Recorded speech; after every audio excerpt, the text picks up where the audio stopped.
For a long time, Madame Verdurin is the underdog in the struggle with the Grammont Salon, but she refuses to humble herself and obstinately conceals her desire. Here, as elsewhere, the heroic lie finally wins its reward. The working of internal mediation demands Madame Verdurin's ultimate arrival in the residence of the Prince de Grammont. As for the Duchess, whose mastery has been too blasé, she abuses her power and squanders her prestige. In the end, she loses her position in society. The laws of the novel necessitate this double reversal. Cambrai is always described as a patriarchal regime. It is impossible to say whether it is authoritarian or liberal, since it functions only by itself. The Verdurin Salon, on the other hand, is a frenzied dictatorship. The patroness is a totalitarian head of state who rules by a skillful mixture of demagoguery and ferocity. When Proust evokes the loyalist sentiments inspired by Cambrai, he speaks of patriotism. When he turns to the Verdurin Salon, he speaks of chauvinism.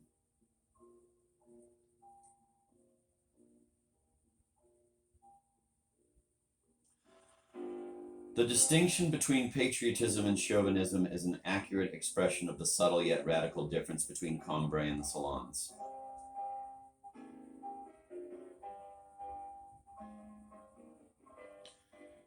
Patriotism is the result of external mediation, while chauvinism is rooted in internal mediation.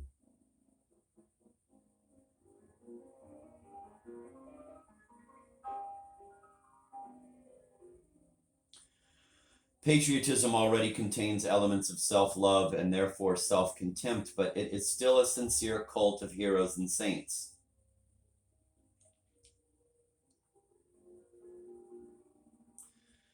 Its fervor is not dependent upon rivalry with other countries. Chauvinism, on the contrary, is the fruit of such rivalry. It is a negative sentiment based on hatred, that is to say, on the secret adoration of the other.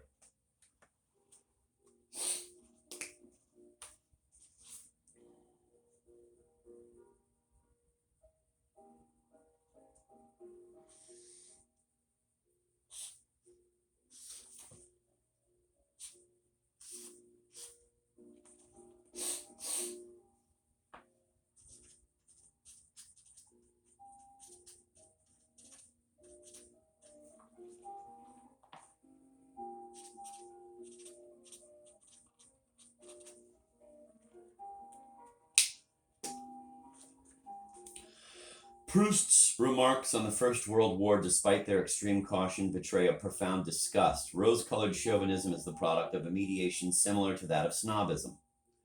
The chauvinist hates a powerful, belligerent, and well-disciplined Germany because he himself is dreaming of war, power, and discipline. The revengeful nationalist feeds on bars and praises the earth and the dead, but the earth and the dead are not important to him. He thinks that his roots go deep, but he is floating in an abstraction.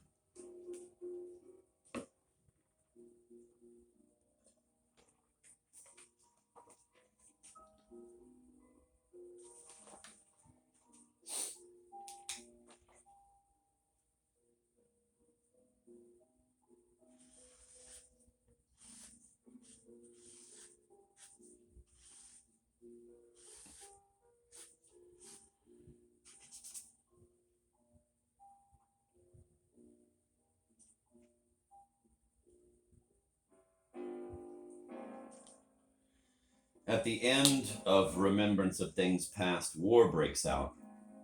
The Verdurin Salon becomes the center of the, quote, fight to the bitter end, end of quote, attitude in society.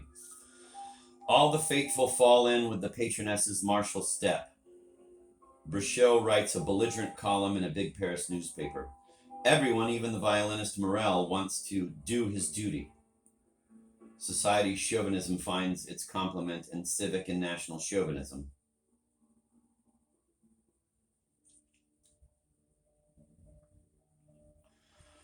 The appearance of chauvinism is thus much more than just appearance. Between the microcosm of the salon and the macrocosm of the nation at war, there is only a difference of scale. The desire is the same. The metaphors which continually transport us from one dimension to the other draw our attention to this identity of structure. France is to Germany what the Verdurin Salon is to the Guermantes Salon.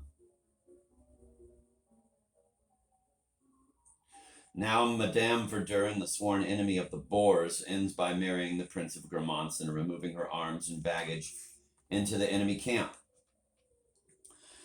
The rigorous parallelism between social and national chauvinism suggests that we should seek in the order of the macrocosm a parallel to the dramatic reversal in the microcosm.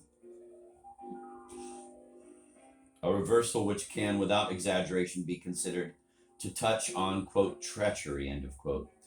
If the novel does not provide this parallel, it is simply because it ends too soon. 20 more years in a Second World War are needed to produce the event which would have allowed Proust to round out his metaphor.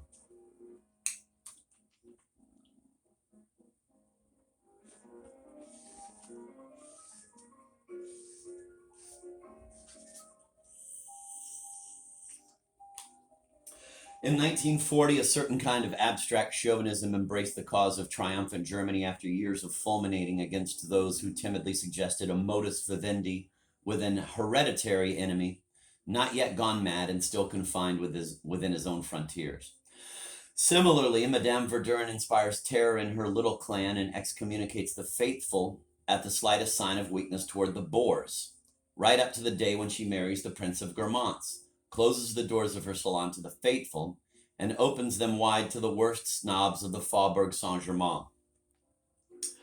Naturally, some critics see in the social about-face of Madame Verdurin proof of her freedom. We are lucky if they do not make use of this so-called freedom to, quote, rehabilitate, end of quote, Proust in the eyes of current thinkers and to cleanse the novelist of the terrible suspicion of, quote, psychologism, end of quote.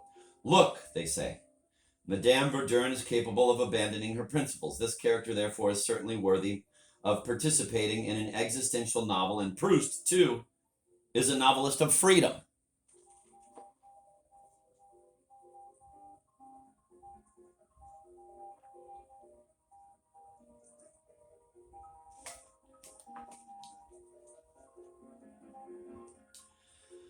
Obviously, these critics are making the same mistake as Jean Provost when he mistook the political conversion of Monsieur de Renal for a spontaneous gesture. If Madame Verdurin is spontaneous, then the enthusiastic collaborators are also, since they were fanatical nationalists only a short time before. In reality, no one is spontaneous. The laws of double mediation are at work in both cases. The spectacular reprisals against the persecuting divinity always give way to an attempt at fusion when circumstances appear favorable. Thus, the underground man interrupts his plans of vengeance to write a passionate, raving letter to the officer who insulted him. None of these apparent conversions contributes anything new. Here we have no freedom asserting its omnipotence by an authentic break with the past. The convert has not even changed his mediator. We have the illusion of change because we had not recognized a mediation whose only fruits were envy, jealousy, and impotent hatred. The bitterness of these fruits concealed from us the presence of the God.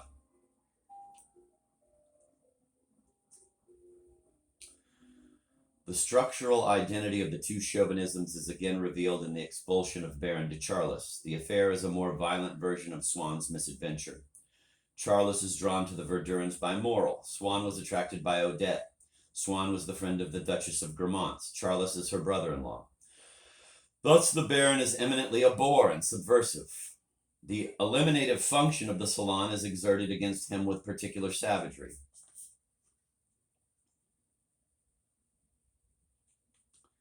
The oppositions and contradictions aroused by metaphysical desire are even more obvious and painful than in Swann in Love, for the mediator has come much nearer.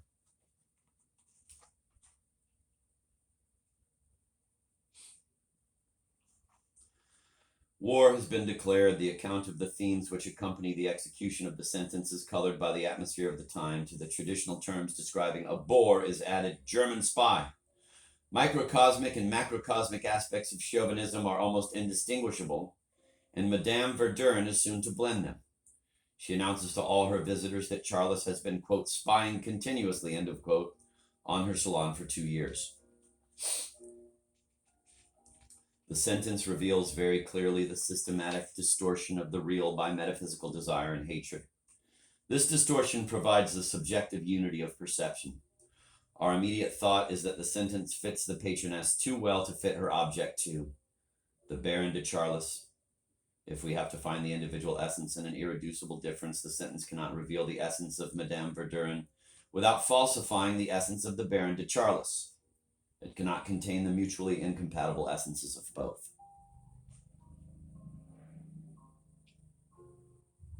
Yet this is the miracle it accomplishes when she declares that Charles has for 2 years been a spy in her salon. Madame Verdurn depicts herself, but she also depicts the Baron. Charles is not, of course, a spy. The patroness exaggerates wildly, but she is very well aware of what she is doing. The barb pierces Charles in the most vulnerable part of his being. Charles is a terrible defeatist. He is not content to despise Allied propaganda in silence. He launches into subversive suggestions even in the streets. His Germanism chokes him. Proust analyzes at length Charles' defeatism. He gives many explanations, but the most important of them is homosexuality. Charles feels a hopeless desire for the handsome soldiers swarming all over Paris. These unattainable soldiers are, quote, exquisite tormentors, end of quote, for him. They are automatically associated with evil. The war which divides the universe into 2 enemy camps provides nourishment for the instinctive dualism of the masochist. The Allied cause being that of the wicked persecutors, Germany must of necessity be associated with the persecuted good. Charles confuses his own cause with that of the enemy nation all the more easily that the Germans inspire in him real physical revulsion. He makes no distinction between their ugliness and his own, their military defeats and his own amorous defeats. Charles is justifying himself when he justifies a crushed Germany. These feelings are essentially negative. His love for Germany is not nearly as strong as his hatred of the Allies. The frenzied attention he pays to chauvinism is that of the subject to the mediator. Charles Weltanschauung is a perfect illustration of the masochistic scheme we described in the preceding chapter. The unity of Charles' existence becomes even more obvious if we explore his social life, an intermediary zone between his sexual life and his defeatist opinions. Charles is a Grammont. He is the object of an idolatrous cult in the salon of his sister-in-law, the Duchess of Grammont. He never misses an opportunity, especially in front of his plebeian friends, of proclaiming the superiority of his background. But for him, the Faubourg Saint-Germain has none of the fascination it holds for the bourgeois snobs. By definition, metaphysical desire is never aimed at an accessible object.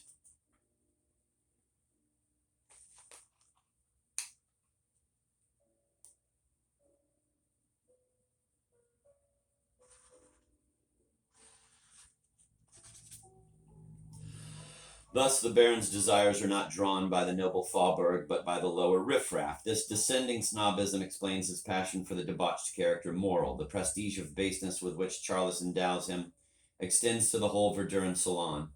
The nobleman can scarcely distinguish this bourgeois hue from the more garish colors which are the normal background of his clandestine pleasures. Chauvinist, immoral, and bourgeois, the Verdurn salon is a fascinatingly wicked place at the heart of that greater and equally chauvinist, immoral, and bourgeois place, France. The Verdurn salon offers a refuge for the seductive moral. France at war is full of proud officers. The Baron feels no more at home in the Verdurn salon than he does in chauvinistic France. But he lives in France, and his desire draws him to the Verdurn salon. The Grammont salon, aristocratic and insipidly virtuous, plays in the Baron's social system a role similar to that of the beloved but distant Germany in his political system. Love, social life, and war are the 3 circles of this existence, which is perfectly unified, or rather perfectly double in its contradiction. All levels correspond and verify the obsessive logic of the Baron.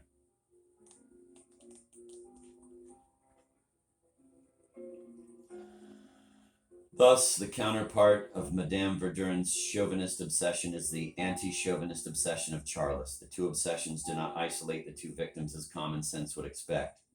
They do not close them into two incommensurable worlds. They bring them together in a communion of hatred.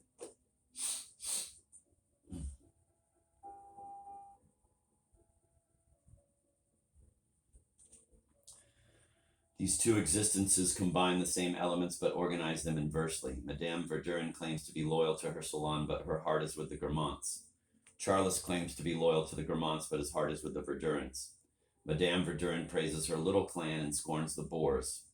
Charles praises the Grammont salon and scorns the nobodies. We need only reverse the signs to pass from one universe to the other. The disagreement of the two characters is a perfect negative agreement. This symmetry enables Madame Verdurin to give grotesque but striking expression to the truth about herself and about the Baron in a single sentence. To accuse Charles of being a spy is Madame Verdurin's secret protest against the scorn of the Grammonts. Common sense cannot see what good it would serve the German high command to have, quote, detailed reports of the organization of the little clan, end of quote. Thus, common sense sees through the folly of Madame Verdurin, but the more one fixes his attention on her folly, the greater the risk that it will fail to see the corresponding folly of Charles. It is precisely to the extent that she slips into the irrational that Madame Verdurin resembles the Baron. The madness of one joins the madness of the other in an insane unity, disregarding completely the barriers that common sense would presume to exist between society, life, and the war. Madame Verdurin's chauvinism is aimed at the Grammont salon, and Charles' defeatism is aimed at the Verdurin salon. Each has only to yield to his madness to understand the other with an acute but incomplete knowledge. Acute because passion triumphs over the object fetishism, which paralyzes common sense. Incomplete because passion does not perceive the triangle of desire. It fails to recognize the anguish behind the other's pride and apparent mastery.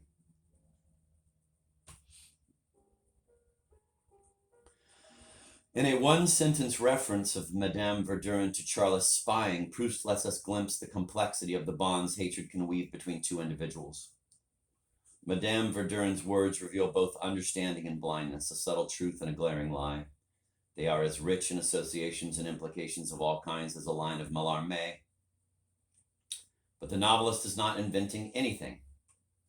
His genius draws directly on an intersubjective truth which is almost completely unknown to the psychological and philosophical systems of our time. These words indicate the relationships on the level of the salons and of internal mediation are very different from those established, or rather which cannot be established at the level of external mediation. As we've seen, Cambrai is the kingdom of misunderstanding. Since the autonomy is real, relationships with the outside world must of necessity be superficial. No lasting intrigue can be formed. The brief scenes of Cambrai, like Don Quixote's adventures, are independent of each other. The order in which they succeed each other is almost a matter of indifference, for each adventure constitutes a significant totality whose essence is misunderstanding. Communication would seem to be even more impossible on the level of internal mediation, since individuals and salons clash with each other even more violently. As the differences become more acute, any relationship would seem to become impossible in the small worlds, which are more and more closed to each other.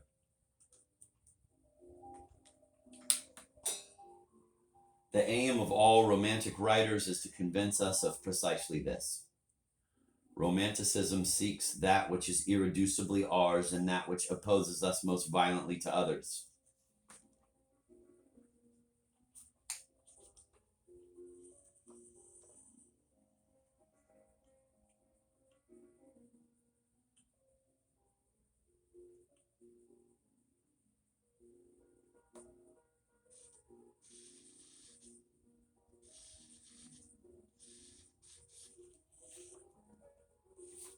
It distinguishes two parts in an individual, that which is superficial and permits agreement with others, and a more essential part in which agreement is impossible. But this distinction is false, and the novelist proves it. The heightening of ontological sickness does not throw the individual out of gear. Madame Verdurin's chauvinism and Charles' anti-chauvinism fit each other perfectly, for one is hollow where the other projects.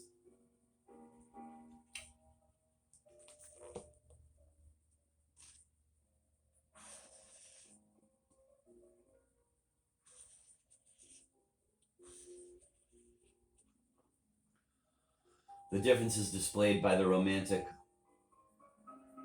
are the teeth of the gears. The differences displayed by the romantic are the teeth of the gears. They and they alone cause the machine to turn, and they give birth to a novelistic world which did not exist before.